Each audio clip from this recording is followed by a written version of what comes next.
ونصلي على رسول الكريم أما بعد فأعوذ بالله من الشيطان الرجيم بسم الله الرحمن الرحيم شهر رمضان الذي أنزل فيه القرآن هدى للناس وبينات من الهدى والفرقان فمن شهد منكم الشهر فليصم. السلام علیکم ورحمۃ اللہ وبرکاتہ. میری پیاری بہنوں اور بھائیوں، آپ کا خیر مقدم ہے اس ہمارے چینل توحید ریفلیکشنز میں. تو آج ہم جس ٹاپک پر بات کرنے جا رہے ہیں وہ ہے ماہ رمضان. ایک مہینہ ہے جس میں اللہ سبحانہ و تعالیٰ نے قرآن مجید کا نزول کیا، اور جو کتاب تمام انسانیت کے لیے، نہ صرف مسلمانوں کے لیے بلکہ تمام انسانوں کے لیے ہدایت کا ضامن ہے. وبینات من الہدی والفرقان، اور یہی کتاب بیان کرتی ہے، واضح فرق بیان کرتی ہے حق اور باطل کے درمیان، کفر اور ایمان کے درمیان، صحیح اور غلط کے درمیان. فمن شہد منکم الشہر فلیصم، پس تم میں جو صحت مند ہو جو یہ مہینہ پائے تو اب ان پر روزہ فرض ہو چکا ہے. پہلے تو یہ چھوٹ دی گئی تھی روزے کی کہ کوئی اس کے بدلے فدیہ بھی دے سکتا تھا، لیکن اب یہ چھوٹ ختم. جب یہ آیت نازل ہوئی تو اس کو منسوخ کر دیا. اب یہ حکم جاری ہوا کہ ہر جو بالغ، عاقل اور جو طاقت رکھتا ہو، جو صحت مند ہو، تو اس پر روزہ فرض ہو چکا ہے. تو اس سے ہمیں یہ مسئلہ پتہ چلا کہ جو صحت مند ہو، جو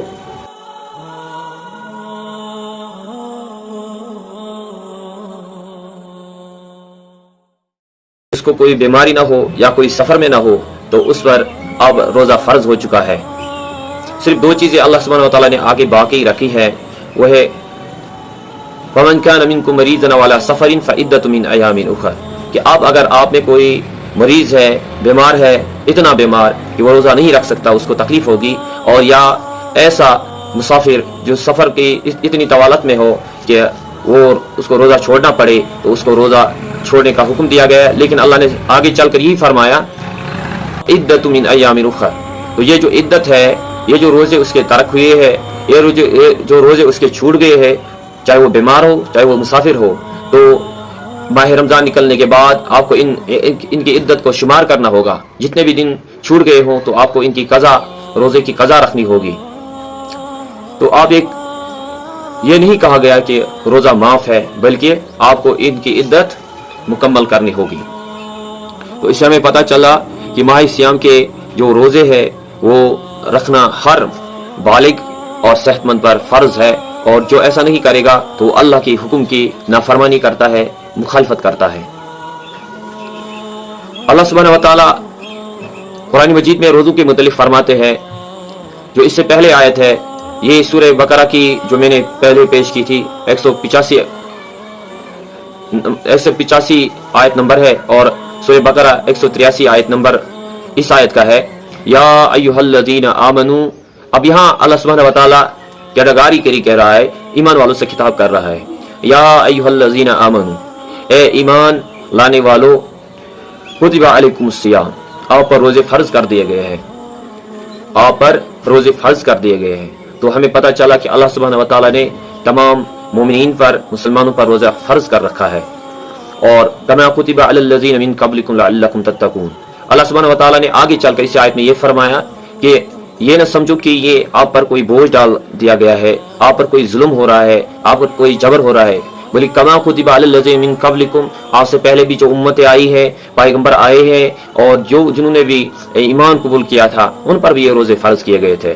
ہاں، روزے مختلف نوعیت کے تھے، الگ الگ طریقے کے تھے، لیکن روزہ ان پر بھی فرض کیا گیا تھا. تو یہ ہم پر بوجھ نہیں ڈالا گیا ہے صرف مسلمانوں پر، امت محمدیہ پر، بلکہ یہ سمجھایا گیا ہے کہ آپ یہ نہ سمجھے کہ یہ آپ پر بوجھ ڈال دیا گیا ہے، بلکہ کما کتب علی الذین من قبلکم لعلکم تتقون. اور روزے کا مقصد ہے، چاہے وہ پچھلے امتوں کا روزہ ہو یا یہ جو نبی کی آخری امت ہے اور ہم جو نبی کے امتیں ہیں، ہم پر جو روزہ فرض کیا گیا ہے، مقصد ان سب روزوں کا ہے لعلکم تتقون، تاکہ ہمارے اندر تقوی کی جو صفت ہے، تقوی پیدا ہو، تقوی کی زندگی ہم اختیار کریں. یہ تقوی ہوتا کیا ہے؟ اصل میں تقوی کہتے ہیں خوف الہی، کہ ہر آن ہر لمحے ہم یہ سوچیں کہ ہمیں ہر کام کرتے وقت ہم جو ارادے کرتے ہیں، سوچتے ہیں، کام کرتے ہیں، کچھ بھی دنیا میں کرتے ہیں، اور یہ یاد رکھنا ہے ہر کام میں جب ہم رکھیں گے یاد کہ ہمیں اللہ دیکھ رہا ہے، تو اسی کا نام تقوی ہے.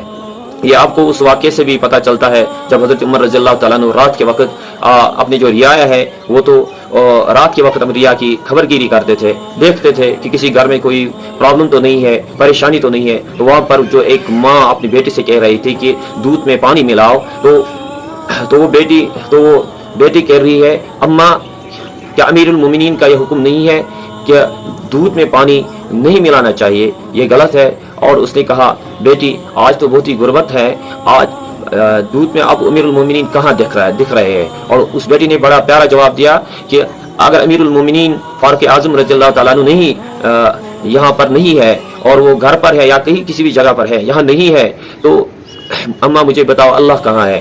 یعنی اس نے جو یہ بات کہی کہ اللہ کہاں ہے، تو اس کا مطلب ہے کہ اللہ تو ہمیں دیکھ رہا ہے. تو اسی چیز کا نام تو تقویٰ ہے. اب جب ہم اس ماہ سیاہ میں آتے ہیں، ہم روزے رکھتے ہیں، تو مجھے بتاؤ میرے پیارے بہنوں اور بھائیوں، جب ہم پانی منہ میں لیتے ہیں، کیا ہم یہ پانی اندر ایک قطرہ بھی اندر لے جاتے ہیں؟ نہیں نا. اور اس طرح سے کیا کوئی چھپ کھانا بھی کھا سکتے ہیں، چھپ کر ہم پانی بھی پی سکتے ہیں اور لوگوں کو کہیں گے ہمارا روزہ ہے؟ تو ہم یہ کیوں نہیں کرتے؟ اس لیے نہیں کرتے کیونکہ ہمیں یہ یاد رہتا کہ ہمیں اللہ دیکھ رہا ہے. میں روزہ کس لیے رکھ رہا ہوں؟ اللہ کے لیے. اور مجھے اللہ دکھ رہا ہے، اللہ دیکھ رہا ہے، مجھے اللہ ہر آن دیکھ رہا ہے کہ میرا روزہ ہے کہ نہیں. تو جب ہم یہ یاد رکھتے ہیں کہ یہ پانی کا قطرہ اندر نہ چلا جائے، یہ کھانا میں نہ کھاؤں کیونکہ مجھے خدا دیکھ رہا ہے، تو جب کوئی بدکاری کرتا ہے، جب کوئی زنا کرتا ہے، جب کوئی چوری کرتا ہے، جب کوئی رشوت لیتا ہے، جب کوئی سود کھاتا ہے، جب کوئی بھی گناہ کرتا ہے دنیا میں، آج قتل کرتا ہے، ظلم کرتا ہے، کسی کا حق ہڑپ کرتا ہے، تو اسے یہ یاد نہیں رہتا کہ مجھے اللہ دیکھ رہا ہے. اسے یہ کیوں نہیں یاد رہتا کہ مجھے خدا دیکھ رہا ہے؟ تو جو یہ یاد رکھے گا کہ مجھے خدا دیکھ رہا ہے، اسی کا نام تقویٰ ہے. تو ہمیں یہ تقویٰ اختیار کرنا چاہیے. یہ وجہ ایک اصحابی کبار رضوان اللہ تعالیٰ عنہ کے ایک واقعہ میں آئی ہے کہ حضرت معاذ بن مالک اسلمی رضی اللہ تعالیٰ عنہ کی صحیح مسلم میں بھی یہ روایت ہے اور بہت ساری حدیث کی کتابوں میں یہ واقعہ تفصیلاً آیا ہے، اور اس کے الفاظ میں تھوڑا سا فرق ہے الگ الگ جگہ پر، لیکن کل ملا کے اس واقعہ کا تذکرہ میں یہاں پر کروں گا ان ساری روایت کو ملا کے. جیسا کہ وہ معاذ بن مالک اسلمی رضی اللہ عنہ کا قبیلہ تو وہ آئے حضور کے خدمت میں کیونکہ اس سے ایک غلطی ہوئی تھی، اس سے زنا صادر ہوا تھا. تو اس نے حضور صلی اللہ علیہ وسلم کے سامنے یہ واقعہ بیان کیا، یا رسول اللہ صلی اللہ علیہ وسلم اکم علی الحدر طاہرین، یا رسول اللہ صلی اللہ علیہ وسلم مجھ پر حد جاری کیجیے، مجھے دنیا میں ہی پاک کر دیجیے. کیونکہ اس کو خوف یہ ہوا کہ کل قیامت کے دن مجھے اللہ کے یہاں سخت سزا دی جائے گی، اور حضور صلی اللہ علیہ وسلم سے یہی تلقین کی مجھے دنیا میں بھی پاک کیجیے، میں وہاں کی جو سزا ہے تو وہ میں برداشت کرنے کے لیے وہ میں نہیں برداشت کر سکتا، مجھے دنیا میں ہی پاک کیجیے یا رسول اللہ صلی اللہ علیہ وسلم. تو حضور نے جب وہ ابتدا میں آیا تو حضور نے دائیں طرف سے اپنا منہ پھیرا، جب وہ پھر سے آیا تو بائیں طرف سے اپنا منہ پھیرا. 4 مرتبہ ایسا ہی ہوا. جب چوتھی مرتبہ وہ آیا تو حضور نے کہا کیا تم پاگل ہو؟ کیا تم پاگل تو نہیں ہو؟ بلکہ صاحب سے ایسی بات روایت میں ملتا ہے جیسے تلقین کی کیا ہے پاگل تم؟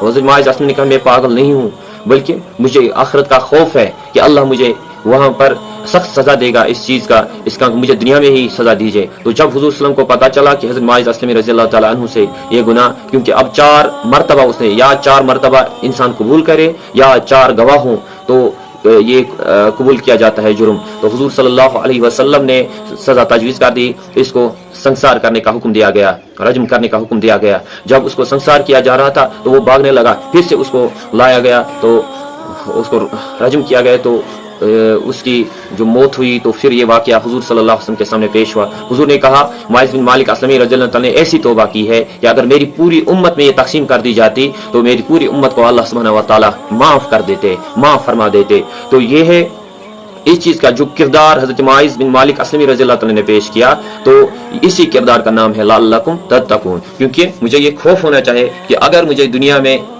کوئی بھی کام برا کروں، کیونکہ مجھے کل قیامت کے دن اللہ کے سامنے حاضر ہونا ہے اور میری ہر نعمت کے متعلق، میرے ہر کام کے متعلق سوال کیا جائے گا. جیسے اللہ سبحانہ و تعالیٰ نے انسان کو بہت ساری نعمتیں دی ہے، انسان کو صحت دی ہے، انسان کو آنکھوں کی نعمت دی ہے، انسان کو بہت ساری جیسے کان دیے ہے، خوبصورتی دی ہے، یہ جسم دیا ہے. تو یہ سب چیزیں انسان کے اندر جو باڈی آف پارٹس ہے، یہ جو اسٹرکچر ہے انسان کا، دیکھیں اس میں اگر اپنی نعمت اللہ کی نعمتوں کا شمار کرنا بیٹھے تو نہیں کر سکتا. اور اللہ سبحانہ و تعالیٰ قرآن مجید میں فرماتے ہیں ثم لتسألن یومئذ عن النعیم، قیامت کے دن آپ کی سب نعمتوں کے متعلق اللہ سبحانہ و تعالیٰ، جو اللہ تعالیٰ نے آپ کو نعمتیں دی تھی، ان کے متعلق سوال کیا جائے گا۔ اللہ سبحانہ و تعالیٰ ہمیں روزہ رکھنے کی توفیق دے، ہمیں تقوی کی زندگی عطا کرے۔ وآخر دعوانا ان الحمد للہ رب العالمین، والسلام علیکم ورحمۃ اللہ وبرکاتہ۔ گزارش یہ ہے کہ ہمارے چینل کو ضرور سبسکرائب کیجیے۔ توحید ریفلیکشن ہمارے چینل کا نام ہے، اور انسٹاگرام